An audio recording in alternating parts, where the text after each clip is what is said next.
पवित्र श्रीमद् भागवत गीता, पवित्र चारों वेद, पवित्र कुरान शरीफ, पवित्र बाइबल, पवित्र गुरु ग्रंथ साहिब, पवित्र कबीर साहिब की वाणी में छुपे हुए गूढ़ रहस्य अर्थात तत्व को जानने के लिए कृपया अवश्य सुनिए जगत गुरु तत्वदर्शी संत रामपाल जी महाराज के मंगल प्रवचन।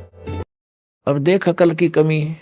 एक तरफ तो कंस ने वह आकाशवाणी साची मान ली कि 8वां पुत्र होगा तेरी बहन का, तेरी मौत उसके हाथों है। ये तो अटल मान ली उसने सच्ची होगी। फिर जो सच्ची मानी तो उसने फिर उसको बदलने के तरीके अपनी सोच से अपनाए, अज्ञानियों की सलाह से। वहीं से रथ को वापस मोड़ लाया और उनको दोनों को मारने लगा। अब अपनी मौत तो इतनी प्यारी और बहन और बनोई की मौत उसने कुछ भी ना समझी, अकल के हीन ने। तब उसकी बहन कहने लगी, भाई मुझे मारे ना, क्यों बहन भाई का लगाव न्यारा ही होता है। भले ही वो इस बात को सोच रहा था, फिर भी बहन की इस पुकार को पर उसने जोर देना पड़ा। कुछ रजा मालिक की थी कि तू ऐसा कर, हमें मारा मत, हमने यहां नजरबंद कर ले दोनों को, जितनी भी संतान होगी हम तुझे दे देंगे, तो जो चाह वो कर लिए भाई। तो उसने सोच ली ठीक है 8वीं तक तो मार दूंगा, 8वीं के बाद होगा इनके भाग की। उसने यहां तक सोच ली तो उनको रख लिया। चल बहन को मारने का भी पाप बच गया। फिर लगा नवजात शिशुओं को मारने, दुष्ट ने 7 मार लिए और 8वें को मारने लगा। वो आकाश में उड़कर चली गई, जबकि लड़का कहा था वह लड़की थी। बुद्धि फिर भी ना काम करी। तो कहने का भाव यह है कि उसने अपने सतर से अपनी किस्मत को चेंज करने के लिए, आयु बढ़ाने के लिए सारे यत्न कर लिए, और वो की वो हुई जो आकाशवाणी ने कहा था। तो क्या अकल थी उसमें? एक तरफ तो आकाशवाणी को फाइनल मान रहा कि ऐसा होगा ही होगा, जब होगा तो ठीक है हाथ खड़े कर देना। अगर मैं दुष्ट हूं, मुझे शायद मैंने भी कभी उस बच्चे को मारा होगा, आज अपना बदला ले लेगा, 8वीं संतान कौन सी आजा हो जाएगी, तो इस करके जी लेना चाहिए था। और वो मर्या भी और पाप और इकट्ठे कर लिए। जब उसको ये पता चला ना कि आकाशवाणी फेर होगी, काल के तो ये काम है, पाप का घड़ा भरुआ है वो। जब श्री कृष्ण जी का जन्म हुआ जेल में, और उसे लेकर उसका पिता दूसरे स्थान पर अपने मित्र के यहाँ छोड़ आया, वहां से नवजात उत्पन्न लड़की को वापस लाकर वहां रख दिया। तब आकाशवाणी हुई कि तेरे मारने वाला पैदा हो चुका है, लेकिन जेल से बाहर। अब उसने सोचा भी आसपास के नगर के जितने भी उसके राज्य में नवजात शिशु थे,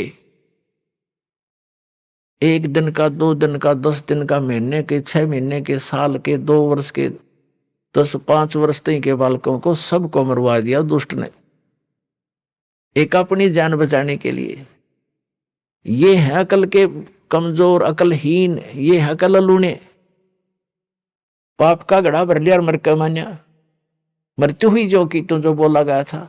तो जब तक हम इसका समाधान, जैसे कोई धनी बनने के लिए जब तक किस्मत को बदलने का समाधान हम अपने तरीके से अपनाएंगे, वो हानि ही हानि होगी, लाभ नहीं हो सकता। और उसके चेंज करने की विधि बता रखी है कि मासा घटे न तिल बधाए, विधना लिखे जो लेख, और साचा सतगुरु मेट के ऊपर मार दे मेघ। परम संत की शरण में, कबीर परमात्मा के बच्चे की शरण में आने के बाद फिर ये प्रारब्ध कर्म वो बदल सकता है, सारे इतिहास चेंज कर सकता है। वो समर्थ है। समर्थ किसे कहते हैं? फिर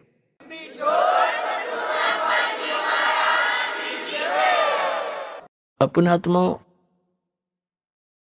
परमेश्वर हमें याद दिलाते हैं कि तुम यहां के वासी नहीं हो, और वो परमात्मा स्वयं ही चलकर आते हैं, हमें यथार्थ ज्ञान बताते हैं। जैसे अब आप जी सत्संग में आते हैं, महीने, 2 महीने, 10-15 दिन, 4 महीने में तकरीबन सभी आ लेते हैं। तो अन्य व्यक्ति तो ये सोचते हैं कि ये कितना हानि करते हैं, किराया लगता है, काम छोड़कर जाते हैं। पुण्यात्माओं, आप जी को ये ज्ञान होना चाहिए कि आप जहां से चलते हो और यहां तक जो भी आपका किराया भी लगता है वो भी परमात्मा के पुण्य में है, आपका धर्म में लग रहा है वो पैसा वहां से लेकर यहां तक। और जो दान धर्म करते हैं आपको वो तो डायरेक्ट दिखाई देता है कि मैंने दान डाला है, मेरा पुण्य हो गया, लेकिन वहां से यहां तक आने और जाने का जो आपका किराया है वो भी आपके धर्म में लिखा जाता है।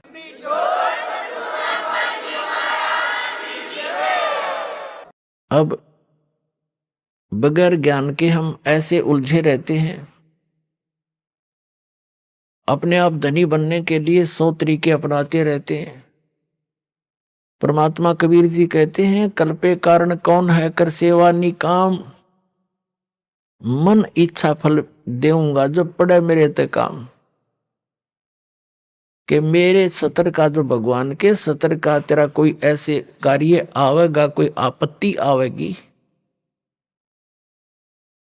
तो फिर कहता है तू चिंता ना करना, तेरा मन इच्छा फल दूंगा तुझे, परंतु रहना पड़ेगा तूने मेरी मर्यादा में।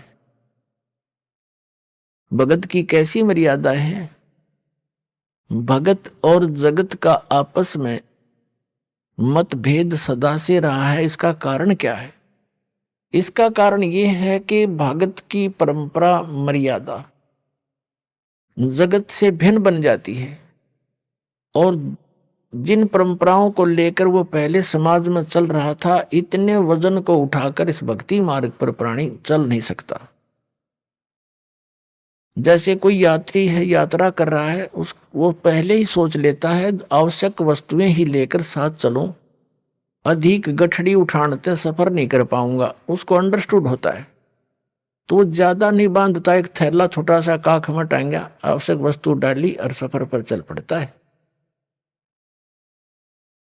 जो भक्त बन गया वो परमात्मा के मिलने वाले मार्ग पर चल पड़ा, और जो भक्त नहीं बना वो वहीं बैठा अपने घर पे, वो उस वस्तु को प्राप्त नहीं कर सकता। तो उसकी मर्यादाएं कुछ अन्य हैं, उनसे हटकर हम अपने सीमित करके इस सफर पर चल सकते हैं। तो इसी प्रकार जगत और भगत की आपस में मतभेद बना रहता है कि ये तो ऐसे भी नहीं करते, ये त्योहार भी ना मनाते, ये तो दहेज भी ना देते, ये लेते भी को नहीं है। तो इस तरह के हम नहीं कर सकते, क्योंकि हमें ज्ञान हो गया कि आज हम किसी से लेते हैं, कल देना पड़ेगा। तो क्यों सिर में दर्द करे? फिर आज मान ले कोई रिश्वत ले रहा है किसी से, 5,000 10,000 20,000 ले ली, और वो उसने देनी पड़ेगी फिर उसको आगे चल के अगले जन्मों में। अब आदरणीय गरीबदास साहिब जी कहते हैं, तुमने उस दरगाह का मैल नहीं देखा और धर्मराज के तिल तिल का लेखा। बता, कहते तुम इसलिए गलती करते हो, तुमने वो स्थान ना देखा जहां पर फैसले होते हैं इस भगवान के सतर के। तुमने उस दरगाह का वो मैल नहीं देखा, धर्मराज के तिल तिल का लेखा। ये बालकों का खेल है। एक तिल यानी एक जरा सी भी कोई आपकी वस्तु है, आपस में वो लेन देन किसी भी जन्म में हो, चाहे 1000 जन्म के बाद हो, आपकी वो पूरी करनी पड़ेगी। आज कोई रिश्वत ले रहा है, अगले जन्म में वो दामाद बनकर लेगा उसका और पैसा ले जाएगा, और फिर मृत्यु हो जाए मन माने, वो पैसा भी गया, लड़की दूसरी जगह ब्याहनी पड़ेगी। तो टूट गया कैर उसके ऊपर। और भी 100 समस्या हमारे सामने जितनी भी आपदाएं आती हैं, ये पिछले संस्कारों से हैं। इसको समझने के लिए एक उदाहरण है। हम इतने गिर चुके हैं, इतना सतर गिर गया हमारा, हमने सिर्फ ये संसारिक भौतिक सुख दिखाई देते हैं, नथिंग एल्स। और इनके पाने के लिए, यहाँ की सुख की फोकट महिमा बनाने के लिए हम कुछ भी आगा पीछा नहीं देखते। एक व्यक्ति का विवाह हुआ, एक पुत्र उत्पन्न हुआ, उसकी पत्नी की मृत्यु होगी। उसने दूसरी शादी की, 10-12 वर्ष के बाद दूसरा पुत्र हो गया, वो स्वयं भी मर गया, उसकी पत्नी भी मृत्यु को प्राप्त होगी। अब बड़े लड़के का विवाह हो चुका था, छोटा भी बालक था, 10-12 वर्ष का, 13 वर्ष का। तो क्या हुआ, वो छोटे वाला बीमार पड़ गया। बीमार हो गया तो उन्होंने कुछ थोड़ा बहुत ट्रीटमेंट करवाया। फिर किसी ने बताया कि इसको वहां ले जाओ, हफ्ता 10 दिन वहां रखना पड़ेगा, कितने पैसे लगेंगे, 500 रुपये का खर्चा होगा। उस समय 500 रुपये आज के 5 लाख से भी ज्यादा समझ लो। तो उन्होंने विचार किया ये मृत्यु को तो निकट है, ये मर जा तो बढ़िया, सारी संपत्ति इसकी हमारे नाम आवेगी, काम आवेगी। यानी 10-15 एकड़ जमीन थी उसकी, उसके हिस्से की। उस लालच में उन्होंने केस स्कीम बनाई, एक डॉक्टर से बात करी, वैद्य से, कि वैद्य जी तो ऐसे ऐसे कर दे, ये बीमार तो है ही, किसी को पता भी नहीं चलेगा। वो भी लालच में डूब गया। उसने 100 रुपये लिया, जैसे भी लिया, और उसको विष दे दिया बच्चे को। वो मर गया। मर गया तो कुछ दिन के बाद वो तो खुशी का ठिकाना नहीं, किसी को पता चला नहीं, रास्ते का रोड़ा भी निकल गया उनके सोच से। फिर बताते हैं कि उनका बच्चा लड़का हो गया 1 वर्ष के बाद। अब खुशी का ठिकाना नहीं, पाला पोसा, उसका विवाह कर दिया। जल्दी विवाह कर देते थे, तो 12-13 वर्ष के का, 15-16 वर्ष का जब वो लड़का हो गया, बीमार हो गया, संतान कोई थी नहीं। इतना बीमार हो गया कि अपने पुत्र को उन्होंने जहां भी जिसने बताया, झाड़ फूक करने वाला या कोई वैद्य डॉक्टर, सब जगह ले गए। वो जमीन भी बेच दी आधे से भी अधिक, और उसको कोई आराम होने का नाम नहीं। एक दिन वो उसका पिता बैठा, लड़का लेटा हुआ चारपाई पर, कति अस्थि पिंजर शेष था।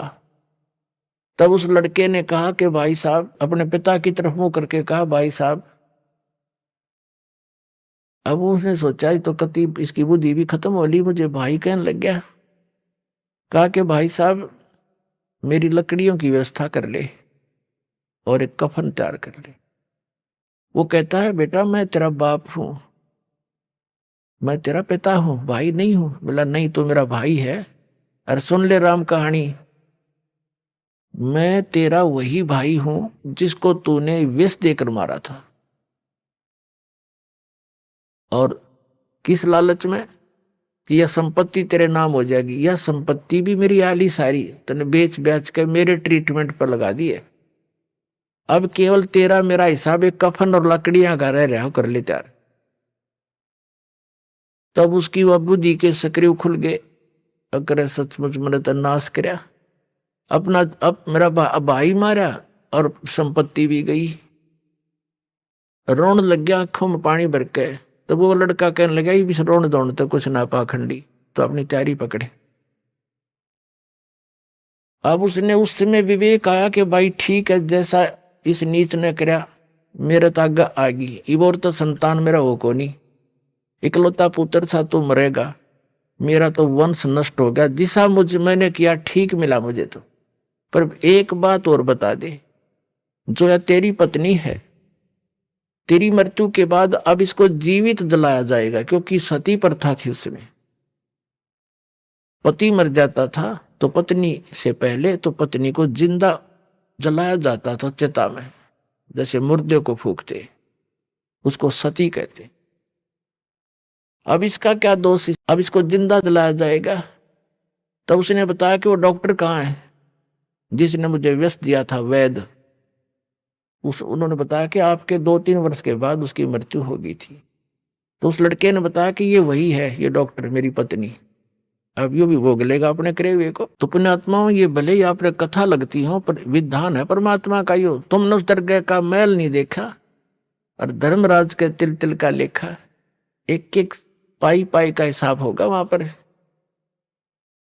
तो इस प्रकार हमने परमात्मा पर विश्वास करके, और जो साधना दास बताता है इसको करके देखो, और फिर लाभ देखिए उस परम पिता के। आपकी किस्मत से न्यारे देने लगेगा आपने, आप सोच भी नहीं सकोगे भगवान, हम तो सुना करते भगवान ऐसा कर देता है, पर और आज हो रहे हैं हमारे साथ। आपके कई दिन में समझ में नहीं आओ यू हुआ कैसे, यू कार्य कदे सोच भी ना सकते, यू तो किसी तरह भी होने का नहीं था, और ऐसे कर देगा आसानी से, आप सोच भी नहीं सकते। और फिर आपका विश्वास और दृढ़ होगा, ऐसे भक्ति में लग जाओगे।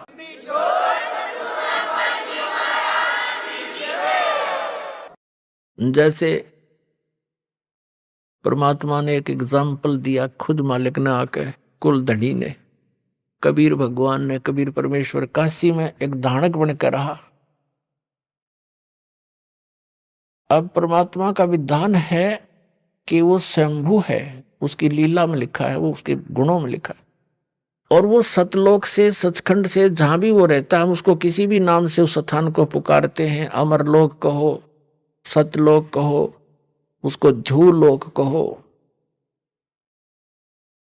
तो वहां से रहता है वो परमात्मा। नर आकार है, राजा के समान वहां बैठा है, सिर पे मुकुट है, सिर पे छत्र है, सफेद वस्त्र है, सफेद कलर है, सफेद ही उसका प्रकाश निकल रहा है उनके शरीर से। करोड़ सूर्य मिला दे, करोड़ चंद्रमा एक रोमकूप की, इतनी शोभा है।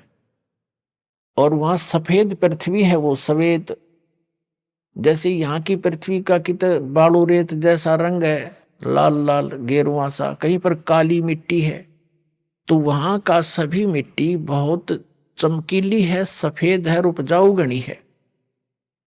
उस सतलोक ऐसा स्थान है, एक पृथ्वी है। और ये नकली जितने भी सतलोक के गुणगांव हैं, सचखंड बतावे हैं, ये राधा स्वामी पंथ, जय गुरुदेव पंथ, बिहानी विनोद वाला पंथ, ठाकुर वाला पंथ, किसी ने देख ले, कबीर पंथियों को देख लो, इस दास के अतिरिक्त कोरी उआ बाई बकरे, और जय गुरुदेव पंथ, और ये सच्चा सौदा सरसा वालों का, और जगमाल वाली वाला पंथ, ये सभी वहां कहते हैं वहां तो प्रकाश ही प्रकाश है, चेतन प्रकाश है।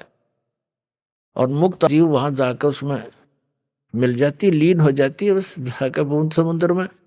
एक आधा चतुर कबीर पंथी कहता है आत्मा तो डॉट रूप में रहती, बिंदु बिंदु।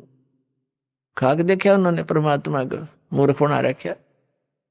तो ये सभी अभी तक भ्रमित थे, इनका अनुभव निल था, इनका भक्ति विधि सही नहीं थी, इनका ज्ञान भी गलत था, इनके मंत्र भी गलत थे। पांचों नाम काल के जाप करें, बात करें सतलोक जान की,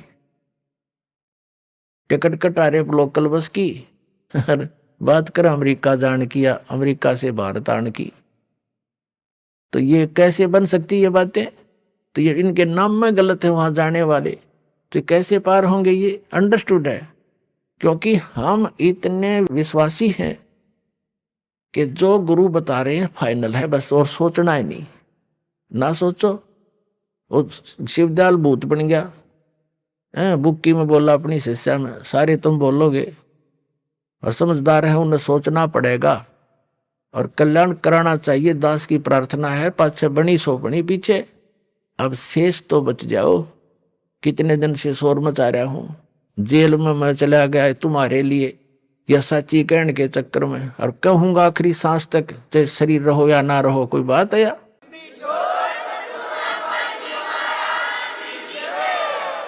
असंग जन्म हो गया हमने धक्के खात्या ने, के बिरान माटी और हमसे मुझसे नहीं देखी जाती, क्योंकि दास को वो ज्ञान भगवान ने दे दिया। मुझे कोई दूसरा नजर नहीं आता, पूरी पृथ्वी अपनी सी दिखे है, सब अपने बहन भाई दिखे, क्योंकि हम सतलोक से आए हुए। यहाँ काल ने हमें मूर्ख बनाकर आपस में लड़ा बिड़ा रखा है, हमारे साथ आपस में ये मनमुटाव रखता है। घर घर में कड़ा करवा रखी इसने, सास बहू की बनती ना, नंद बहू का लट्ठम लट्ठा, बाप बेटे का झगड़ा, पड़ोसी गेल झगड़ा, छोटे से बंटवारे पे, किसी काम पे सारा दिन टेंशन ग्रत रखना, इनको दुखी सताना, दुखी करना उस काल का कर्तव्य है, उसका परम धर्म बन गया है कि ये भगवान के बच्चे हैं, इतना सताए दूं और वो भी दुख पाता रहेगा हमें दुखी देखकर। लेकिन परमात्मा के सामने विकल्प यही है कि वो अपना ज्ञान देकर, अपने में आपकी आस्था दृढ़ कर सच्ची भक्ति करा के ही आपको यहां से ले जा सकता है। और ये तभी संभव है जब आप स्वयं शिक्षित होगे। तो अब शिक्षित करना पड़े आपको परमात्मा ने, और शिक्षित करके अब जितने भी संत थे, पंथ थे, धर्म मजहब थे, उनके सदग्रंथ भी विद्यमान हमारे पास, और उनका अनुभव वर्तमान के जितने भी कलियुगी संत महंत हैं, आचार्य शंकराचार्य हैं, किसी भी धर्म पंथ के, वो क्या हमें बता रहे हैं ये आपको मालूम है। और सदग्रंथ दास दिखा रहा है कि ये बताते निराकार भगवान को किसी से बात कर लो, चाहे हिंदू है, चाहे मुसलमान, सिख या ईसाई है, कहते परमात्मा तो निरंकार है, वो तो निराकार है, वो तो प्रकाश ही प्रकाश है। ऐसी सुनी सुनाई दंत कथा से पवित्र बाइबल आपको दिखा दिया दास ने। उसमें लिखा है परमात्मा ने मनुष्यों को अपने जैसा बनाया, नर और नारी करके उनकी सृष्टि की। तो भगवान निराकार। पूछ कर देखो किसी भी ईसाई धर्म के पवित्र आत्मा से कि परमात्मा कैसा है, वो कहेगा गॉड इज फॉर्मलेस, परमात्मा निराकार है। तो क्या खाक पड़ा उन्होंने पवित्र बाइबल को। फिर बाइबल को वो फाइनल मानते हैं, तो बाइबल में तो साकार लिखा परमात्मा, मनुष्य दृश्य है। ऐसे ही वेदों के पढ़ने वाले भगवान को निराकार बताते, और वेदों में स्पष्ट लिखा है कि परमात्मा मनुष्य दृश्य है, राजा की तरह बैठा, वहां से गति करके आता, भक्तों से मिलता, उपदेश देता है, और कवि की तरह प्रक्रिया करता है, कवियों की तरह जगह जगह जाकर लोकोक्तियों के माध्यम से, दोहों के माध्यम से, शब्दावली के माध्यम से, शब्दों के माध्यम से अपना ज्ञान प्रचार करता, उपदेश देता है।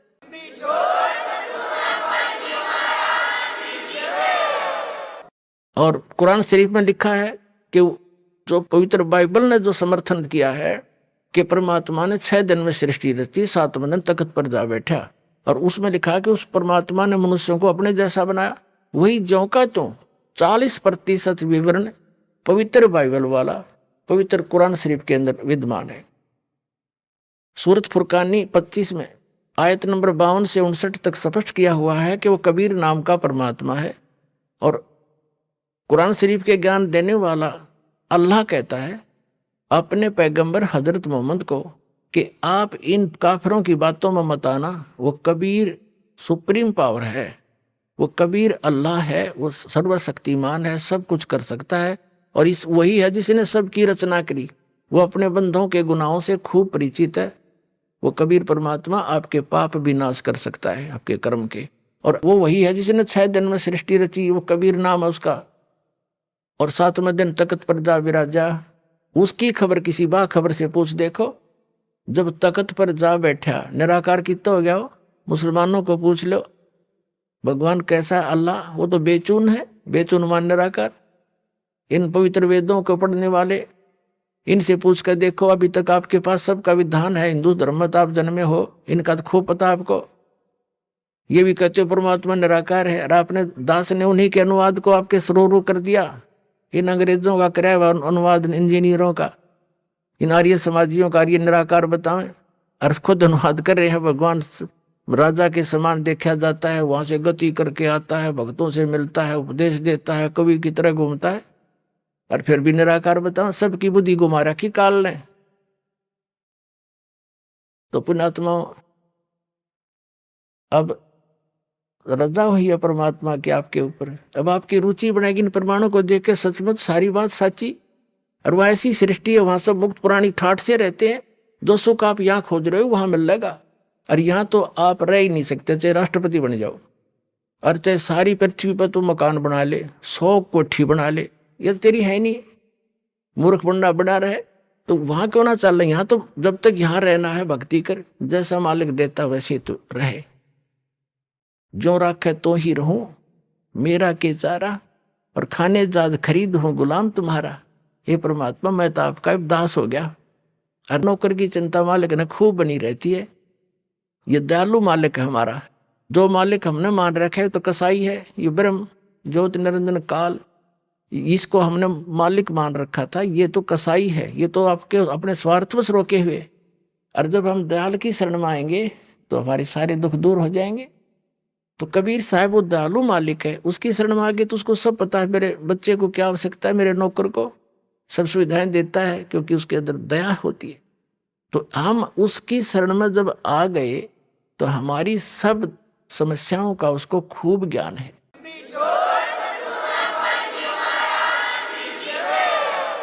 हम जो मांगेंगे और आवश्यक होगा वो दाता अवश्य देगा आपको। और हम मांगेंगे बकवाद, क्योंकि भक्ति के मार्ग में चल रहा व्यक्ति को एक पत्थर ठा के सिर पर फिर धरन लगे, उन्हें क्या कहेंगे, मूर्ख, इन्हें पटक चाह लागे ने, समझदार तो ये कहेंगे क्यों सिर मारे, पत्थर में चल आगे न चलेंगे। तो कहने का भाव ये है कि जो आप अनावश्यक वस्तु मांगोगे, जो आपके ऊपर पत्थर के रूप में होगा और भक्ति में बाधा करेगा इस सफर में, तो दाता वो दे को ना चाहते, क्योंकि आपको आवश्यकता नहीं है उसकी, और हम उसकी आवश्यकता मान रहे क्योंकि हम बालक है। तो इस प्रकार पहले दास चाहता है, बुद्धिमान समाज है, बहुत सावधानी से सोचना पड़ेगा आपने, जो किस लिए हम माया इकट्ठी करते हैं, कोठी और कार बनाने के लिए, और बेटा और बेटी के ब्याह में बकवाद करने के लिए, व्यर्थ का खर्चा करने के लिए, और ये भी मतलब के त्योहार चोर बनाकर बम पटाखे बजाकर फंड करने के लिए।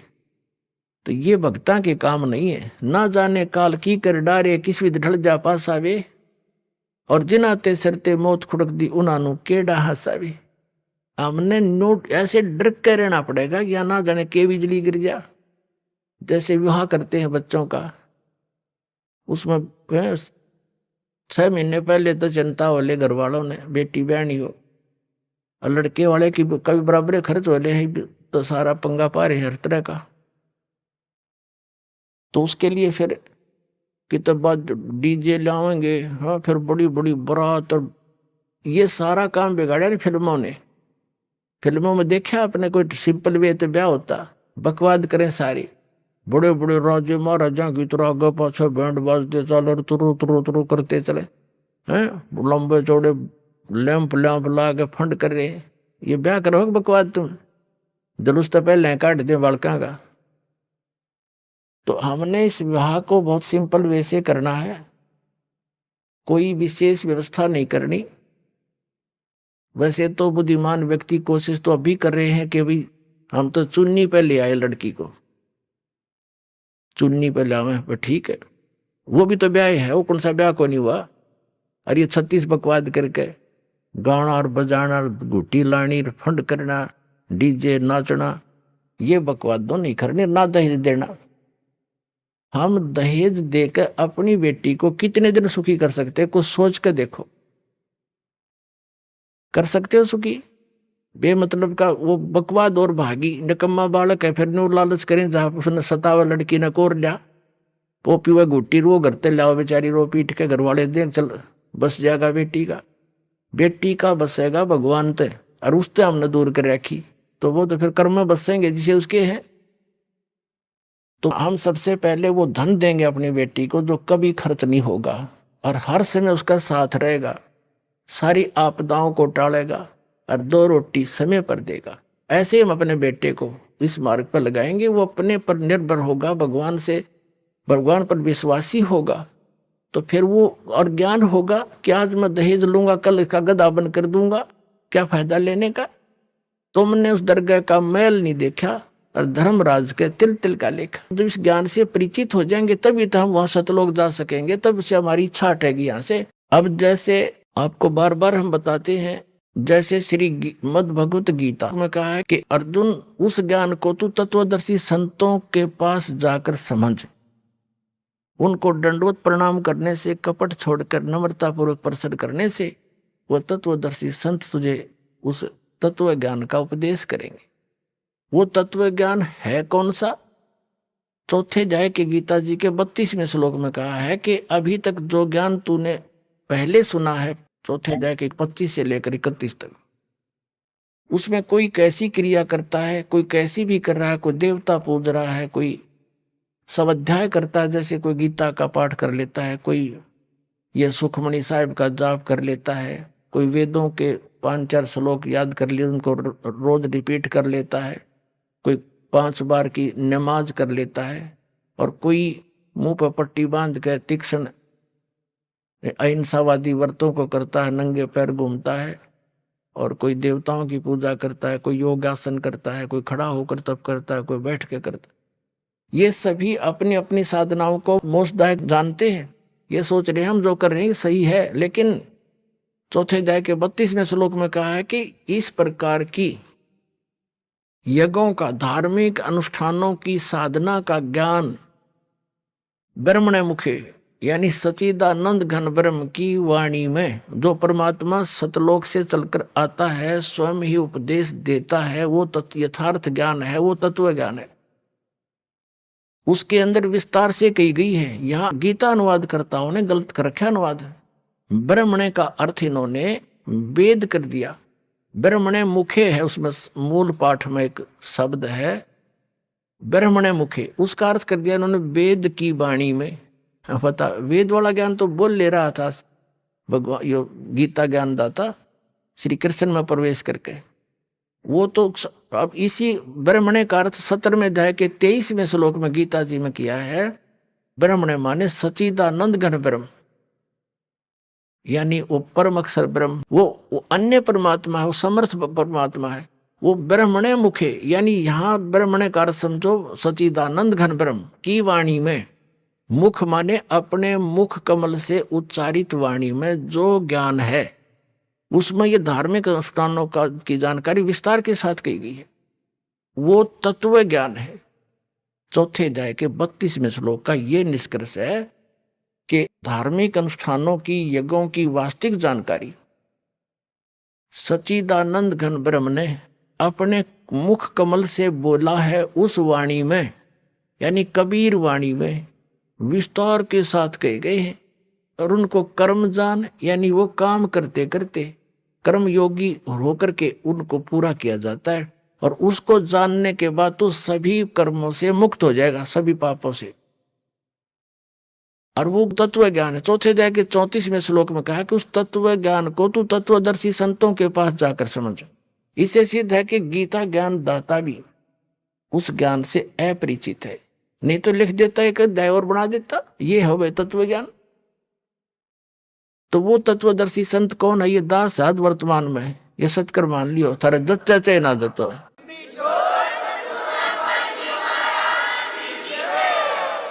और उनको दंडवत प्रणाम करने से पूरी गीता जी में केवल उस संत को ही दंडवत प्रणाम का प्रावधान बताया है, नहीं तो 18वें अध्याय के 65वें श्लोक में अपने विषय में कहता है गीता ज्ञानदाता के माम नमस्कारु, मुझे नमस्कार कर, मुझ में मन वाला हो, मेरा भक्त बन, तो निश्चय ही मुझे ही प्राप्त होगा। अपने विषय में भी नमस्कार तक का प्रावधान बताया है इसने। और उस तत्वदर्शी संत को कहा कि उसको दंडवत प्रणाम करने से, कपट छोड़कर सरलता पूर्वक, नम्रता पूर्वक, निष्कपट भाव से प्रसन्न करने से वह तत्वदर्शी संत तुझे उस तत्व ज्ञान का उपदेश करेंगे। अब फिर क्या बताता, 7वें अध्याय के 29वें श्लोक में कहता है कि अर्जुन, जो मेरे आश्रित हो गए, यानी मेरे इस ज्ञान को आश्रय बनाकर तत्वदर्शी संतों की खोज कर लेते हैं, तो वो केवल जरा और मरण से छूटने का ही प्रयत्न करते हैं। जरा मीन वृद्ध अवस्था और मरण मीन मृत्यु, डेथ। कहते वो केवल इस जरा बुढ़ापे के कहते और मृत्यु के दुख से बचने के लिए ही प्रयत्न करते हैं, क्योंकि वो तत्ब्रह्म विदु कृष्णम अध्यात्म चाहे अखिलम कर्म, वो सभी कर्मों से और संपूर्ण अध्यात्म मार्ग से और तत्ब्रह्म से वो पूर्ण रूप से परिचित होते हैं। और वही केवल जरा और मरण से छूटने का प्रयत्न करते हैं। इसका सीधा सा अर्थ है कि जो साधक संसार की अन्य किसी वस्तु की इच्छा मन में नहीं लेकर के केवल अपने कल्याणार्थ, यानी जरा और मरण से छूटने का जो प्रयत्न कर रहे हैं, वे तत्ब्रह्म विदु उस परमात्मा को जानते हैं, जान चुके हैं तत्ब्रह्म को, और सारे अध्यात्म से परिचित हैं, ज्ञान से, और सब कर्मों से वो परिचित हैं। इसलिए वो विष फांकते नहीं। उनको जहर दिखाई देता है, किसी से रिश्वत लेना, ये करना, वो करना।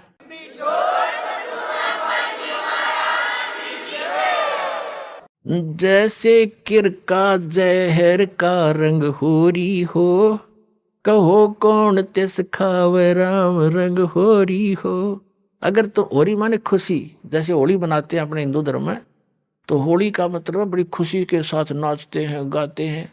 कहते हैं यह तो है नकली होली, असल खुशी तो उनको होगी जो परम पिता परमात्मा कबीर जी की शरण में आकर विधिवत भक्ति करेंगे, सारे सुख रहेंगे, कदे हानि ना हुए। कहते समर्थ का शरणाग हो रंग होरी हो, कदे न हो ऐ काज राम रंग होरी हो। अब क्या बताते हैं कि जैसे कर का जहर का रंग होरी हो, कहो कौन तिस खावे राम रंग होरी हो। जिसने परमात्मा की शरण में रहना है और राम रंग की होली खेलनी है, यानी सदा सुखी रहना यहाँ भी और सतलोक जाकर, तो वो जैसे कर का जहर का कहीं पर विष का कण गिरा हो छोटा सा भी, और आपको पता है कि ये विष है, उस अधिक तो दूर की बात है, विष को खाना उस कण को भी नहीं खाएगा, उठाएगा वहां से और ऐसी जगह पृथ्वी में दबा कर आएगा किसी के और का हाथ ना लग जा, और हाथ धोएगा मिट्टी से, कदे इसका अंश मेरा ना छू जा किता।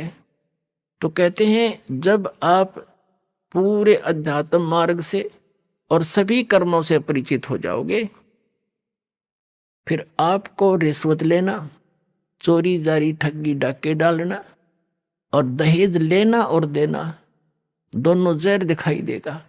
फिर कहते हैं जैसे कर का जहर का, अभी आपको उदाहरण दिया, उसने कैसा जुल्म किया, अपना भाई मार दिया, किस लालच में, यह सारी जमीन मेरा रह जाएगी, वह जमीन रही नहीं, संतान कुल नाश हो गया और पाप धरे रह गए न्यो के न्यो। तो ये सच कर मान लिए, कोई वैसे सिंपल एग्जाम्पल मात्र नहीं है, ये गॉड गिवन ज्ञान है, उस कबीर परमात्मा का बताया हुआ, आंखों देखा उन महापुरुषों का बताया।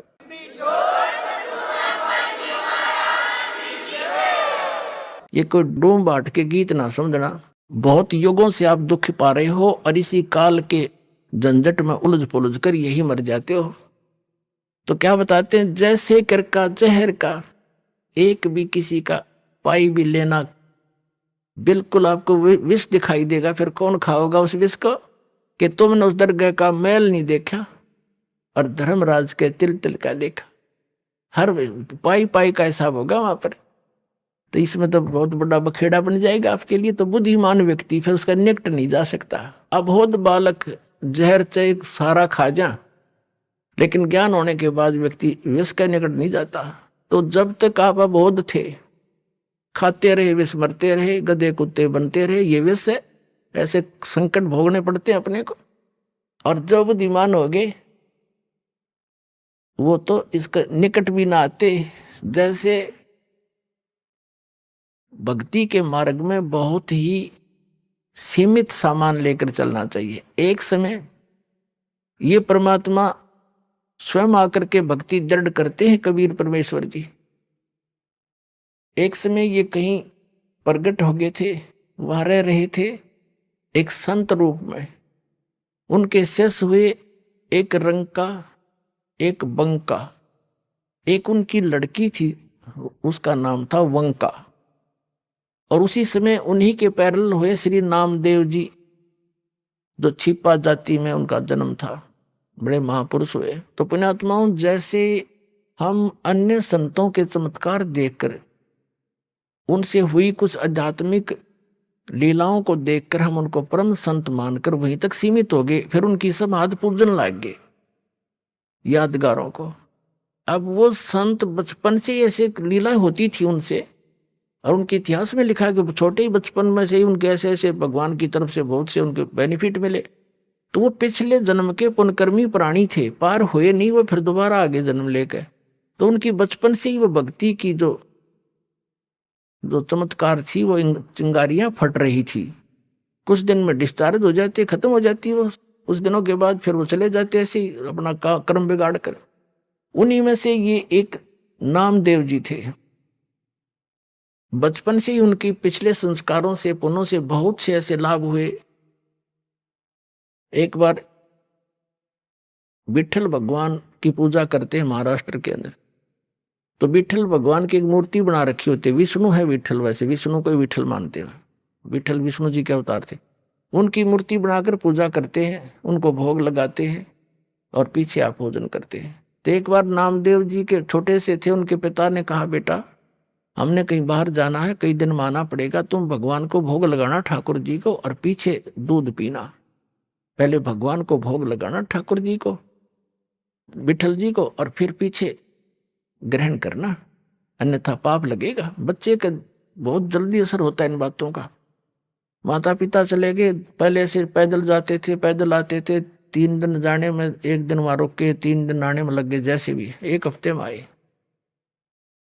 अगले दिन नामदेव जी ने नहा धोकर दूध का कटोरा भर के और विठल भगवान की मूर्ति का आगे रख के, जैसे माता पिता करते थे, पर्दा लगा के खड़ा हो गया, भगवान भोग लगा लो, भगवान भोग लगा लो।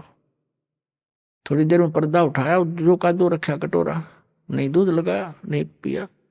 अब उसके माता पिता क्या करते थे, कटोरा रख के ऐसे करते थे, विठल भगवान दूध पी लो, पर्दा लगा देते थे। एक आलीसी में मूर्ति रखी थी, उसका पर्दा ला रखा था, और थोड़ी देर में उठा के अपने आप सारे दूध में मिला के और पी लेते थे। और बच्चे को इन्हों पता नहीं था कि विठल जी दूध ना पीते, उन्हें सोचेगा जी घूंट भर लेते होंगे भगवान, तभी माता पिता लाते हैं। उन्हें देखा भगवान ने तो दूध ना पिया, उस दिन भी फिर खुद भी रोटी ना खाई। भगवान आप भोग नहीं लगाओगे तो मैं भी नहीं खाऊंगा, आदेश है मेरे पिताजी का। अगले दिन फिर रख दिया दूसरा भर के, उस दिन भी ना पिया, रोटी नामदेव जी ने भी नहीं खाई। अब तीसरा दिन निकला, बालक मरण हो गया। अब वो समर्थ परमात्मा, यानी उसके पिछले पुनों से ऐसे लीला होती है। आए दाता उस विठल वाली मूर्ति का आगे बैठ गए, छोटे से बन के, और नामदेव ने कहा भगवान जब तक भोग नहीं लगा लोगे तेरा दास टूक टूक ना तोड़े, मरूं चाहे जीऊं, मैं तो बेशक मर जाऊं। तभी आस्था देखी भगत की, भगवान ना आके और दूध पी गया, चढ़ चढ़ पूरा कटोरा पी गए। रामदेव कूदता फिरे, आज राजी हुए मेरे भगवान।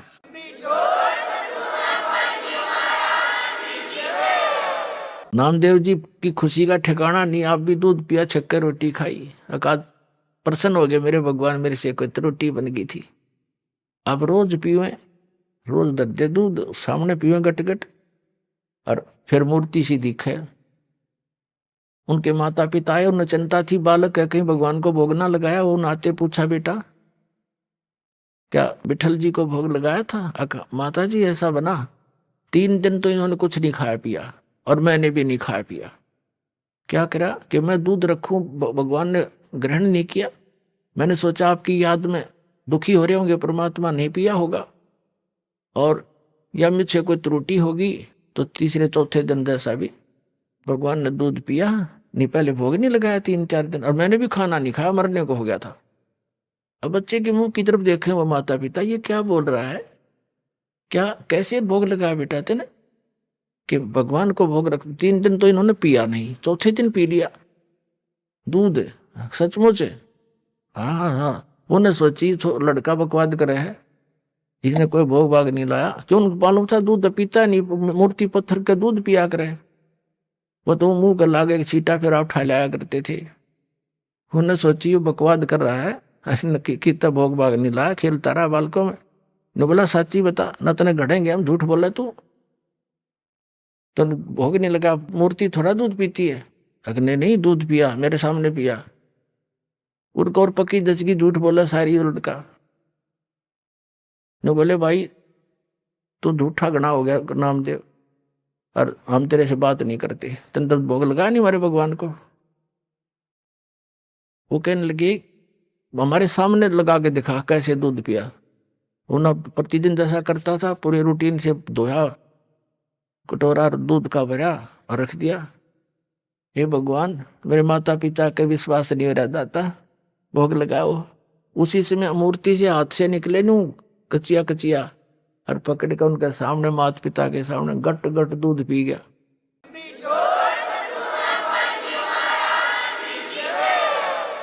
तब उसके माता पिता ने सारे गांव में बता दी, नगर में, कि विठल जी ने दूध पिया मेरे बेटे से, दूध पिया मेरे बेटे से। ये और गांव का जच्चे ना वो लागे कहने बकवाद करता है, पाखंड करता है, तो है झूठा कपटी, क्यों पाखंड फैला रहा है, मूर्ति कभी दूध पीती है।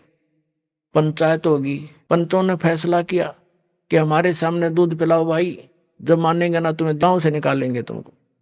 तुम पाखंड फैलाते हो, अपने घर पर लोगों का चढ़ा चढ़वाने के लिए भ्रमित कर रहे हो, वहां बुलाने लग जाओगे कुछ दिनों में। अब समस्या आ गई। नामदेव भी बुला लिया, बैठ के नामदेव का पिता बैठ गया साथ में, नामदेव बैठा और कहा भाई क्यों बच्चा, विठल जी ने दूध पिया था? कहाँ जी पिया। अब ये रखी है मूर्ति अलग से सुथरी स्थान पर बनाकर सटेज सी रख रखी थी कि यहाँ पे ला के दिखा दे, ये दूध रखा। वो अपना जैसे भी नहा धो के आया था, हाथ धोकर रखा कि हे विठल महाराज, दूध भोग लगाओ मेरे दाता, मेरे माता पिता संकट के अंदर हैं, दया करो मेरे मालिक। उसी समय पंचों के सामने हाथ निकले मूर्ति से और गट गट दूध पी लिया। सारे देखे खड़े खड़े।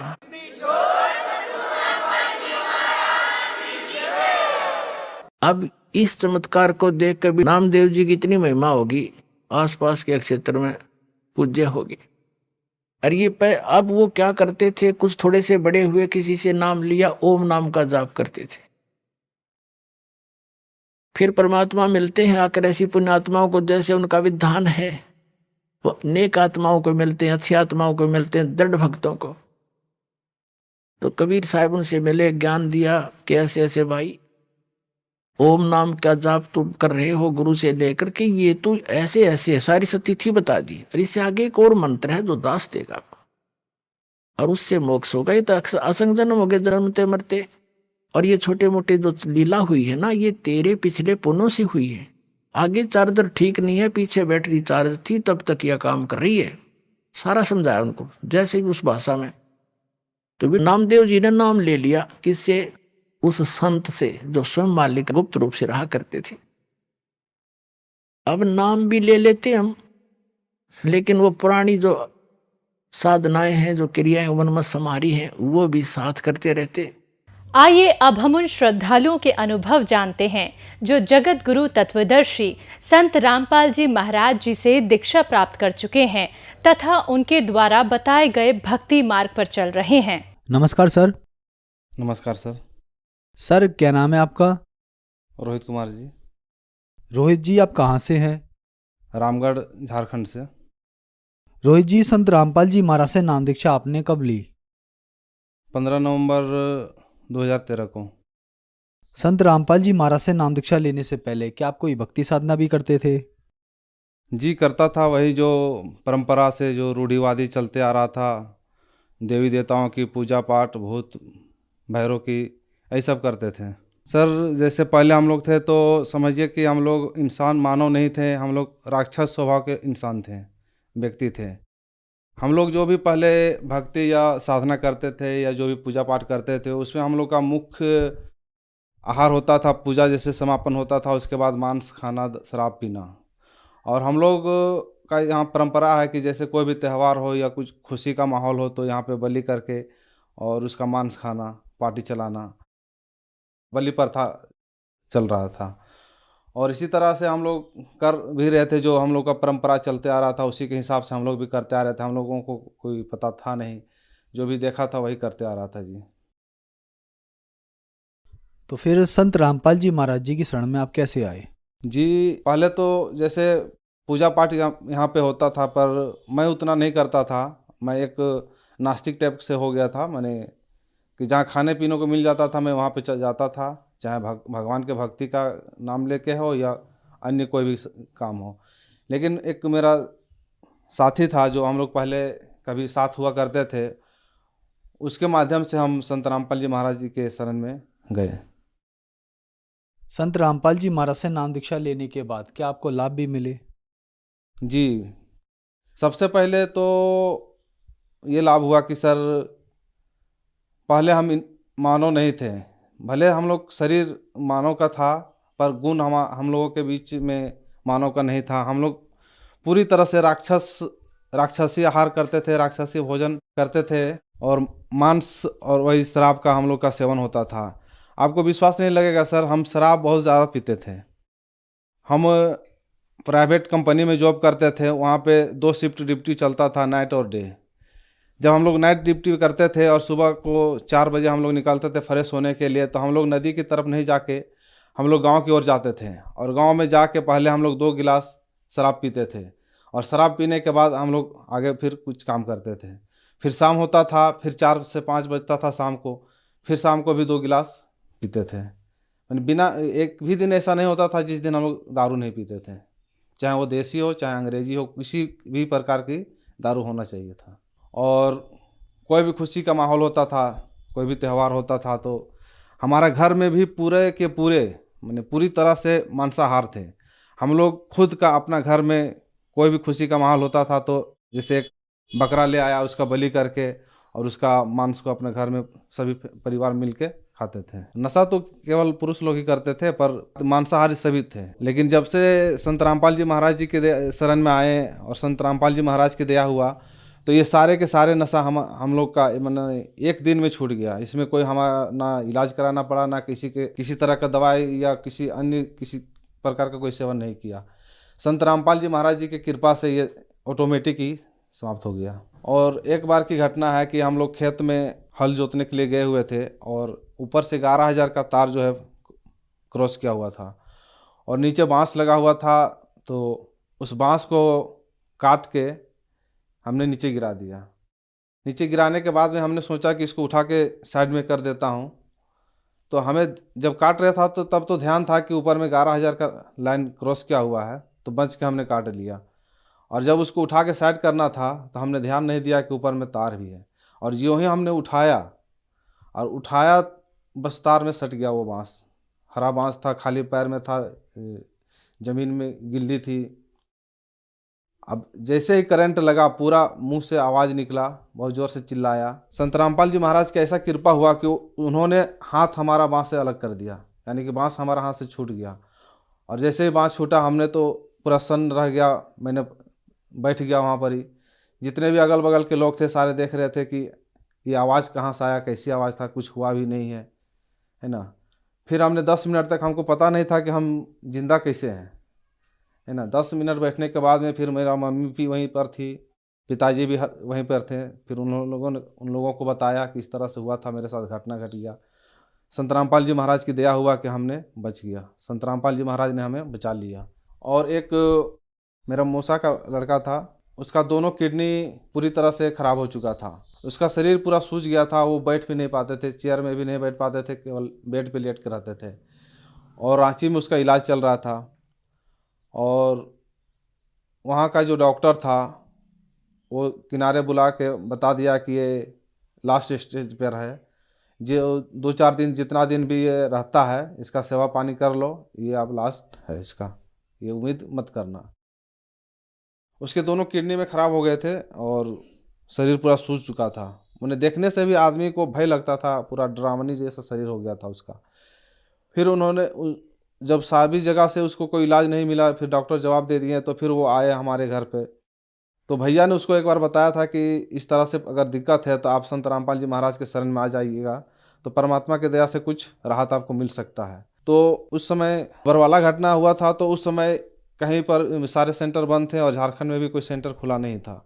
तो भैया ने बताया कि आप संत रामपाल जी महाराज को दंडवत प्रणाम करके और संकल्प कर लो कि जिस दिन नामदान केंद्र जब खुल जाएगा झारखंड में तो आप नाम उपदेश ले लेंगे। तो फिर जब संकल्प कर लिया उन्होंने, संत रामपाल जी महाराज को दंडवत प्रणाम करके उनसे प्रार्थना किया और संकल्प किया, उसके कुछ ही दिन बाद, मतलब कि 1 सप्ताह में वो बैठने उठने लग गया, आराम से बैठ जाता था, उठ जाता था। और धीरे धीरे इस तरह से होते होते लगभग 2-3 महीने में उसके अंदर पूरी तरह से सुधार हो गया। उसका शरीर जो सूजा हुआ था वो ख़त्म हो गया और वो धीरे धीरे ठीक होने लग गया। और वो लड़का अभी उस समय 8 क्लास में पढ़ रहा था, अभी वो इंटर फाइनल कर चुका है और अभी पूरी तरह से वो स्वच्छ है, किसी भी तरह से कोई भी दिक्कत नहीं है।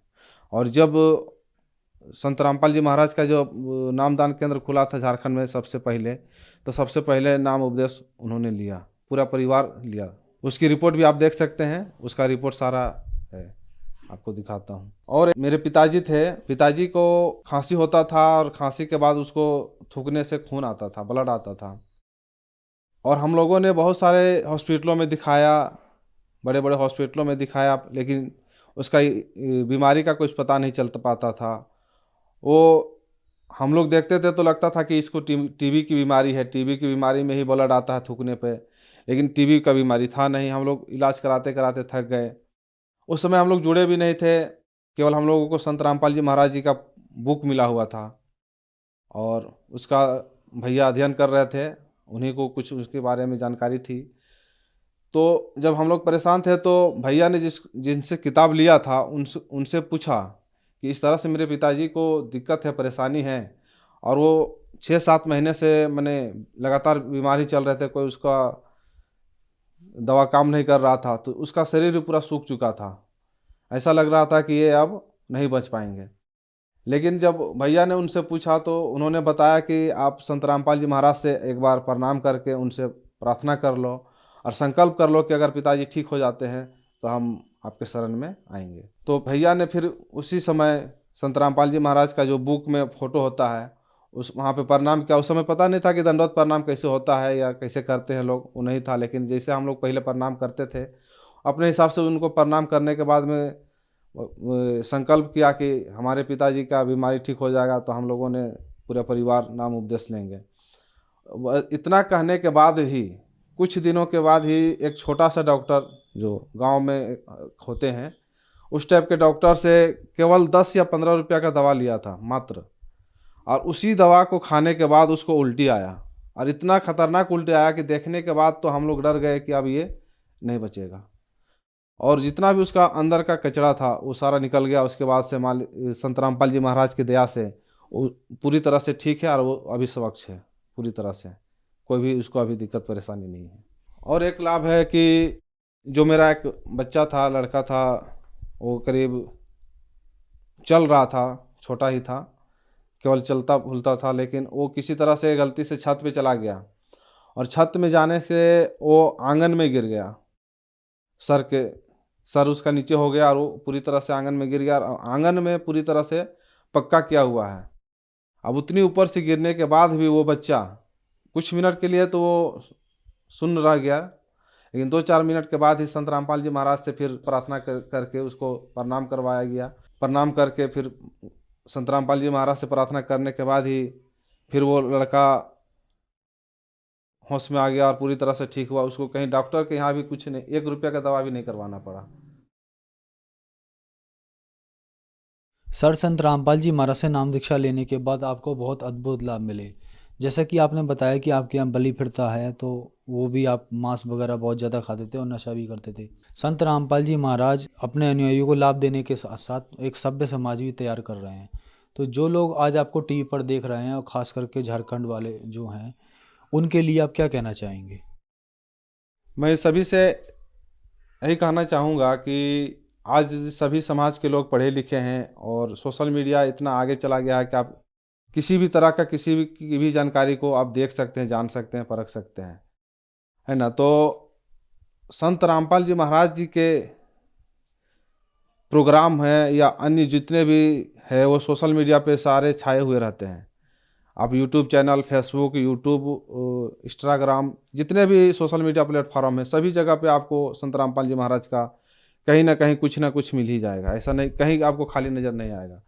तो आप कहीं से भी उनके नंबर पे आप संपर्क करके आप उनसे जुड़ सकते हैं, उनका जो ज्ञान है उसको जान सकते हैं, और उनका जो उद्देश्य है स्वच्छ समाज को तैयार करना, बुराइयों को दूर करना, ये सारे आप जान के और संत रामपाल जी महाराज से जुड़ सकते हैं। धन्यवाद सर। धन्यवाद जी।